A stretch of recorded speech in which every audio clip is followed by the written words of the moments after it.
My dear subscribers, you're on Polystitch English channel.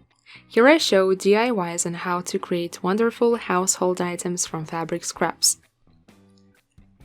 Let me ask you, what was your favorite subject at school? And was this knowledge useful to you in adulthood? So, I love geometry, and who would have thought that so many years after graduation, I would be blogging on patchwork and geometry would be one of my favorite subjects. Well, how do you build a pattern without tools? So we need to cut out a semicircle. Determine the diameter yourself, what will be like the size of the finished product. We take a sheet of paper, bend it, and outline the middle. Then we fold it as if we are going to make a half of a snowflake. We check with the ruler that the radius is the same and cut off the excess. It turned out to be a semicircle. But that's not all. Immediately sketch out additional lines. We divide our semicircle in half and bad part of the circle. Outline the outline immediately. Here is the blue base fabric. This is something like wet silk. This fabric is very mobile, so we pin the pattern and then outline it. We follow the direction of the sheared thread. After the details have been outlined, you can already cut them out. We are preparing 12 blanks like that. I want to make my craft big and colorful. Very little fabric is needed here. We are finalizing our pattern. Cut out the outlined petal. Pay attention. We cut out all the details exactly. All the seam allowances have already been taken into account. And we need to make up the petal a little larger. Leave seam allowances about 3 mm on each side. Then, we first pin the pattern to the fabric, outline it, and cut it out. We need 12 such colored parts. And look right away, what we have left after the cut out the details. Those pieces that are larger, we'll use them for further projects, and save the little things for the pizza. Now let's start assembling. We find the middle of the circle and make the incision there. We go down from this middle by about 6 to 7 mm. This is the width of the seam. On the yellow part, we indent a little more by 7 mm on each side and chop off both parts.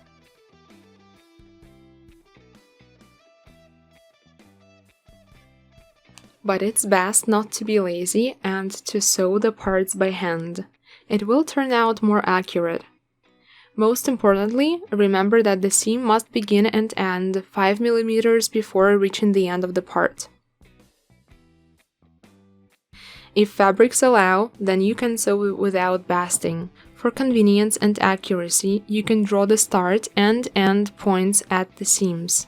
In order not to cut the threads, I immediately sew all the colored parts on one side. After that, we process to the other side. We unfold our large part and sew it to the second part of the petal. To save threads and time, we immediately sew one piece after another. At the end and beginning of each line, be sure to make back tacks.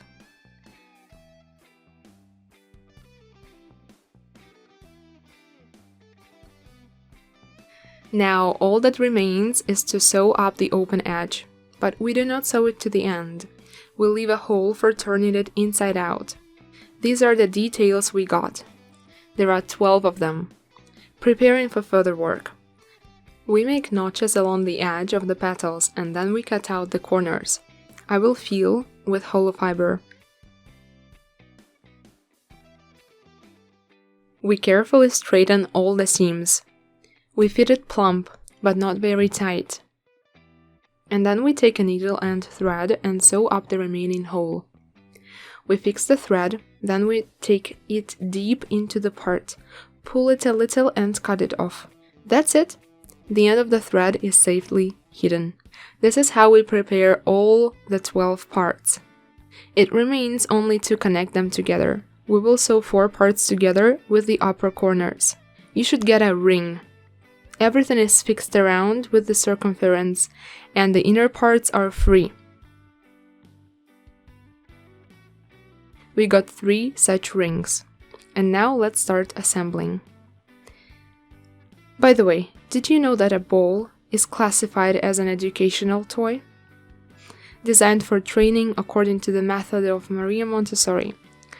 Your child can learn colors from it. Secondly, partial imagination is also developed. Thirdly, these colored edges can be made of fabrics of different textures: smooth satin, velvet, corduroy, silk. And as practice has shown, not only children but also adults are interested in this puzzle. Sewing it is not difficult with children, even if you don't have a sewing machine. But how much joy it is. Such a beautiful ball with your own hands. I hope you've liked the DIY and enjoy creating a piece in this technique for your family. Thank you for watching. Subscribe to the channel, like and comment this video. See you in the next episode.